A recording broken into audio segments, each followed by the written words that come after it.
So welcome to my Makerspace plan. The pictures that you see are actually my students from last year, pre-pandemic, doing a Makerspace project that was really fun for them.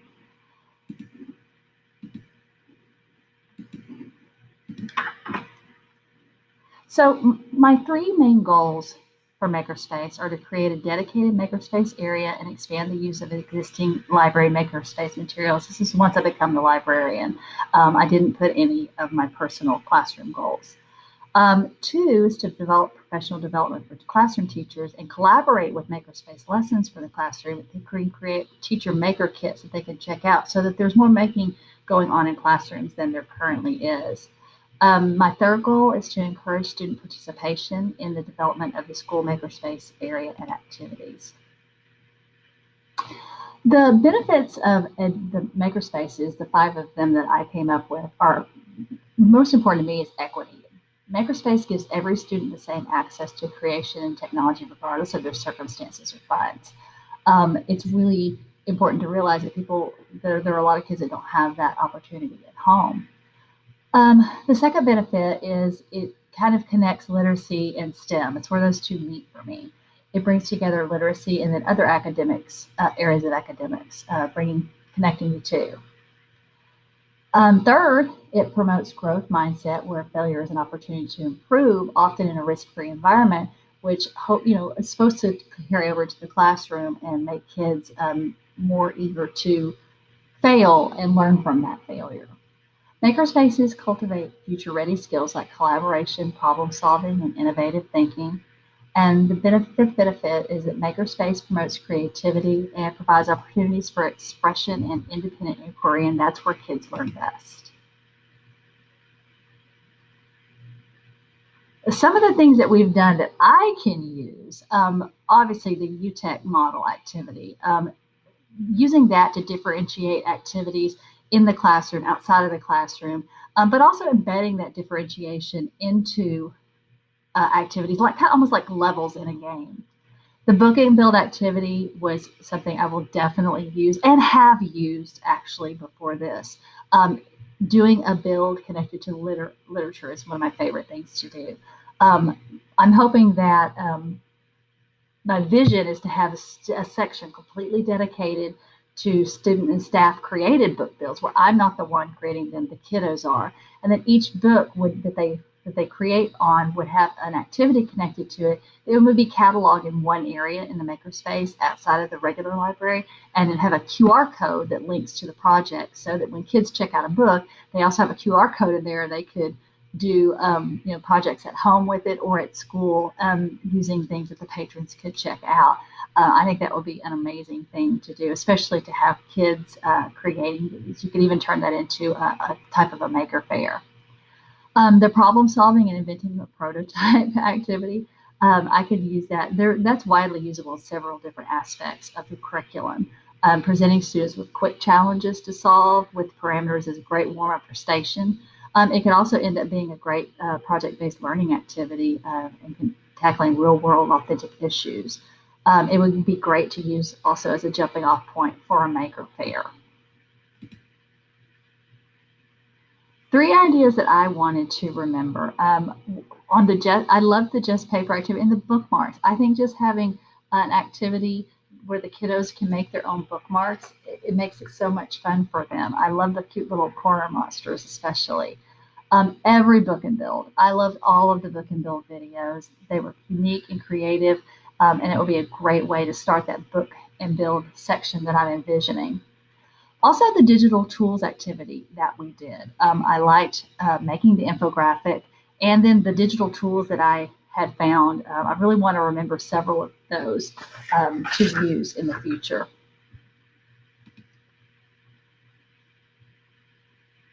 These are some of the articles that I found. The first one was one Madison had put online. It discussed how different books can be used to problem scope with children's books. Number two was one that Ravati had found. I thought that was really interesting. It's details about a study of teacher interventions in students' collaborative work in educational makerspaces. Kids do have to be taught to work collaboratively, and we sometimes forget that all of these people skills are the socio-emotional and the learning part that they need to do there. I actually found the next one, and I really liked the article. It was on intentional design.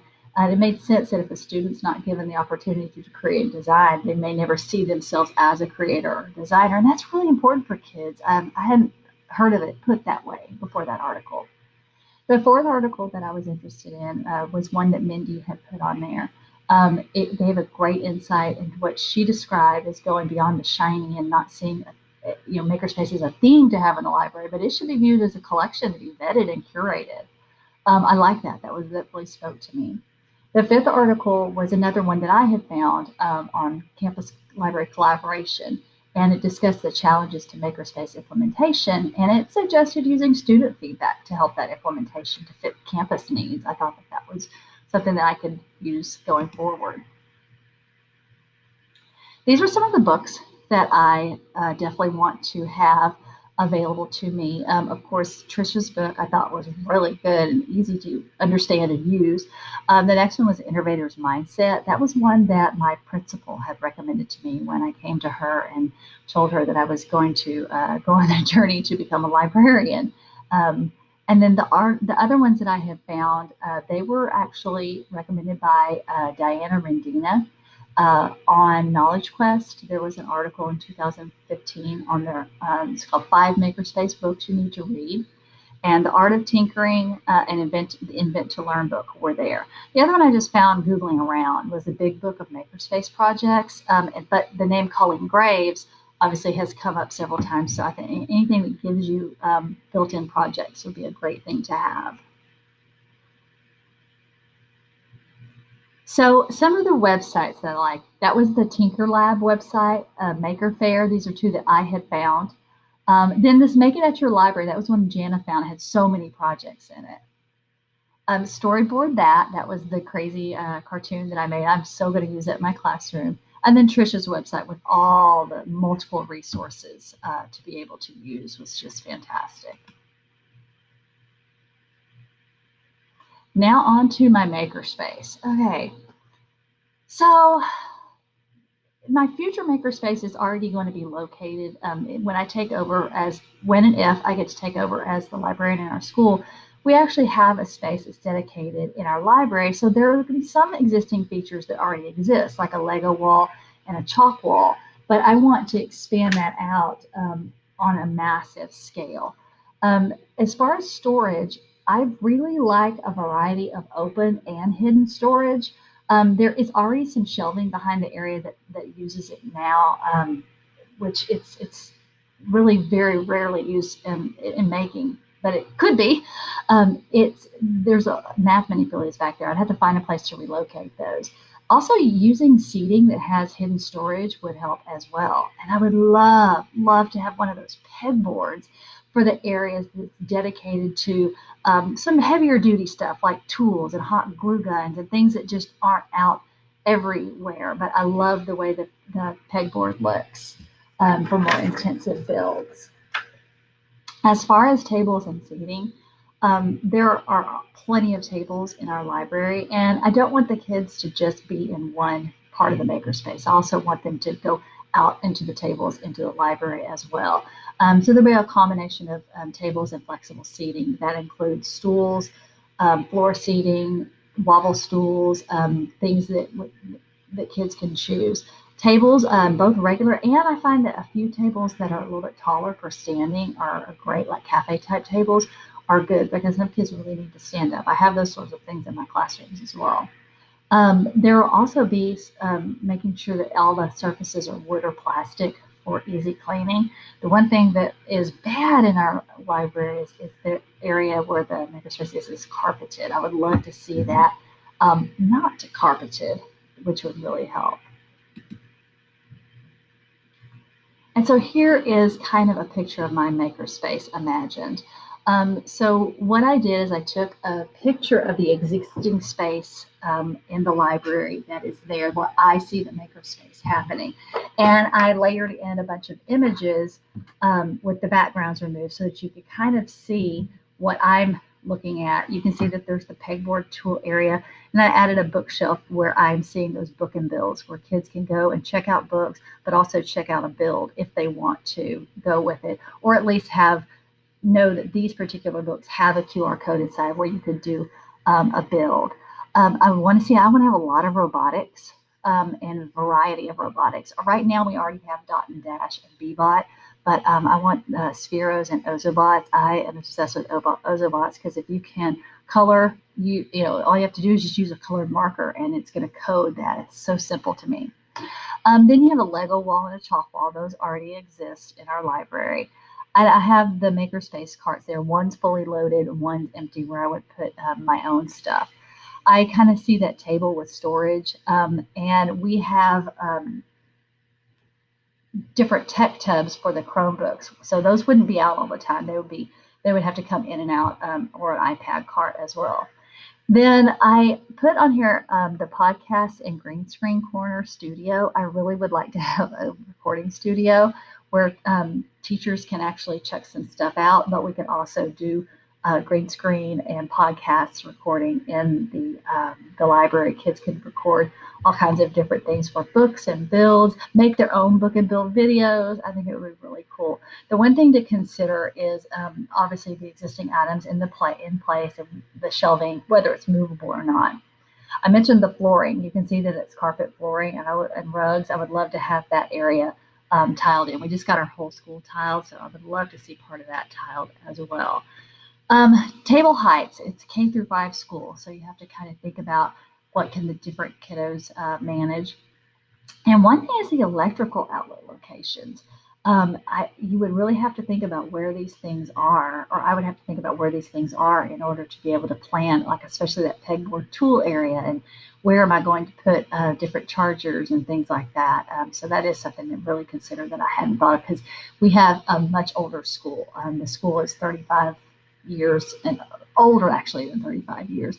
It's also a kind of an open floor plan a little bit, where you can see a ceiling there, but on the other side, that's all open. And so noise really can be a consideration that I would have to consider as well. So for funding resources, donations from parents and community partners are always, it takes a lot of work, but parents usually step up to the plate. Grants from our Humble ISD Education Foundation. I've written grants before as a teacher, and that really is something that I would be doing a lot more of as a librarian. Funding with Donors Choose projects and crowdfunding, and then working with my PTA. The PTA can sometimes work around things and help out when other sources may fail. I also think it'd be really fun to have a Maker Faire event with booths and concessions, and let the kids raise some money for the school that way.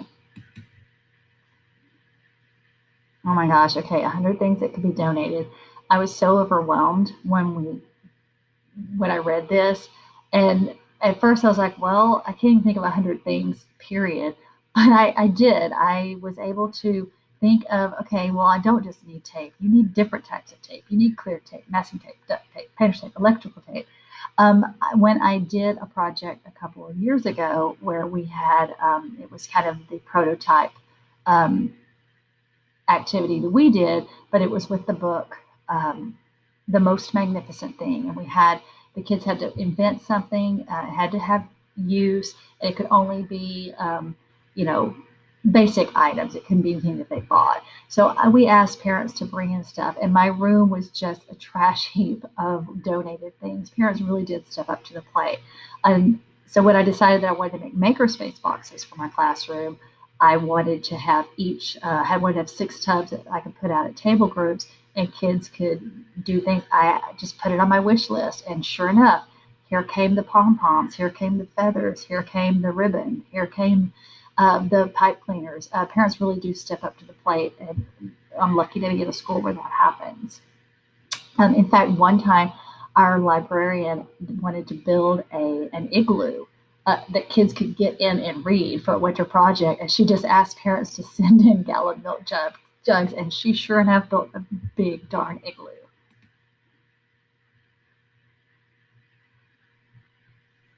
So the fund sourcing letter, I'm not going to read the whole thing to you, but I mean, really the main thing in the fund sourcing letter is, making that connection between you and the community, emphasizing that partnership, and letting them know that it's a donation, donation of time, money, supplies, and just being very specific in what you might like. Because these are the types of things that when people first see Makerspace, they just think it's playing. And well, part of it is playing, but it's playing with purpose, and it's creating with purpose. It's not just arts and crafts. So, really explaining that to them, it would be great to follow something like this up and go to a a local meeting of business organizations and speak to them directly. If I had $5,000, the way I kind of broke this down is because you can get so many arts and crafts and things donated, I really wanted to focus on three areas, and that was robotics, um, and using these simple varieties of robotics to appeal to all ages of coders. I was the robotics coach for 7 years at our school, and so I have experience with Mindstorm NXT robots, but those are pretty intimidating. But then you look at an Ozobot where all you have to do is use one of four colored markers and it's going to do whatever it's coded to do based on that color. That's super simple. All the way up to the B-bots and the dot and dash and the spheros. I want them to have a variety of things. The other great thing about the Ozobots and the spheros is you can get these kits of 12 to 16 robots for around 1,000 and 1,500 each. That's a pretty good deal. I mean, I've even considered doing that as a donor's choose for my classroom. As far as storage goes, that is the trick. I want to make sure that there are some things that I definitely had. One was a fully loaded Makerspace mobile project cart from Lakeshore Learning for $900. It had things beyond arts and crafts. It had some really cool things that I don't think I could get donated. But then also doing an empty Makerspace mobile cart for $500 from Lakeshore as well. I found some other places that were just insanely expensive, but this seemed like a pretty reasonable deal. The other thing I'd love to have is a Copernicus traveling teacher cart from Demco. That would be something that's small and that teachers themselves could check out. I think that would be fantastic. And then I really want to have a recording studio. So I focus on recording equipment, and it really isn't a lot of the budget, you'll notice. It's really a small, tiny part. I wanted two green screens and then two Snowball USB microphones, and then some little lucky acoustic foam panels to make recording boxes, so that not only can I use them in the library, but teachers could also check these out for their classroom as well, and have their own things in there. And then the remaining, $295, I would spend on arts and craft supplies to just keep things stocked up, especially things that are not reusable for things like the book and bills that kids might be doing.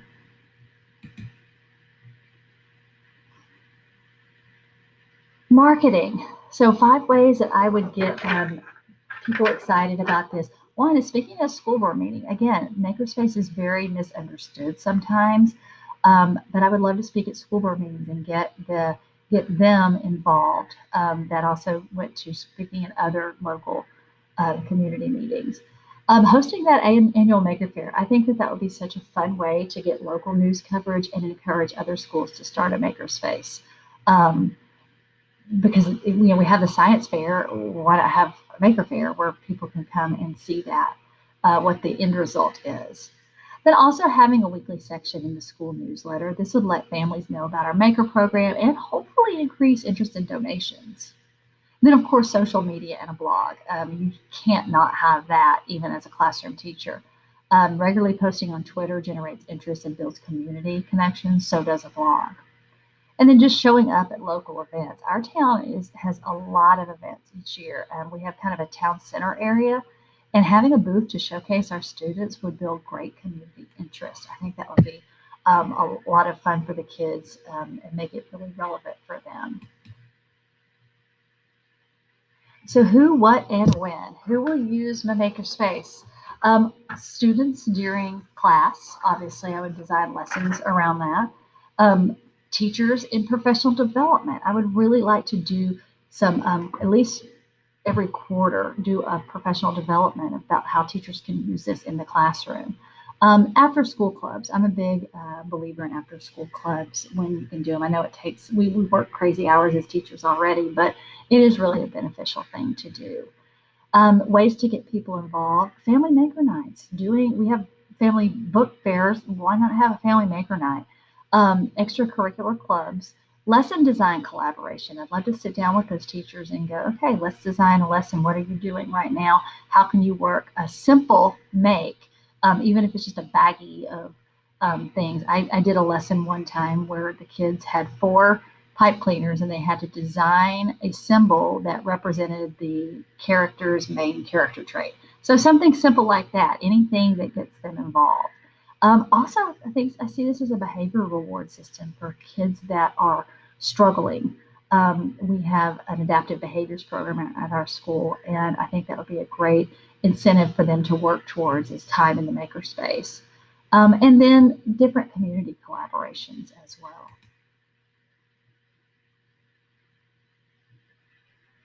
And assessing kiddos, the 10 different ways that I came up with for assessment is Google Forms. I love Google Forms. Digital exit tickets, or physical exit tickets. Either way, just an exit ticket is a great way for kiddos to give you feedback and assess what they're learning.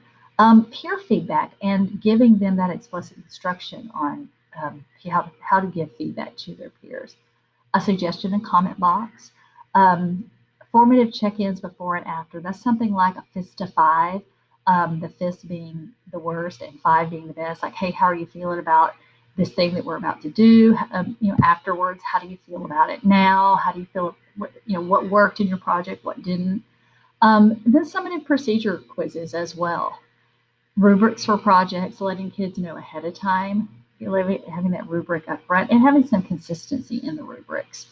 Earning badges would be something that would be kind of fun for the kids to be able to do. In PE, we have a jogging club and they earn foot charms. Well, earning different making badges would be kind of cool for the kids as well. Another great way for assessment is reflective writing, and those self-assessments. So those two pieces kind of go together. One is more writing based. One could just be a rubric based self-assessment. But they need to be able to figure out what went well, what went wrong, what would they do differently, because it does echo. It echoes the writing process. It echoes all of schoolwork. When you take a test, you need to be able to figure out what went well or not. I hope you enjoyed my Makerspace presentation. Thank you so much. And this has been a very fun class to do, and I can't wait to see what you all have created.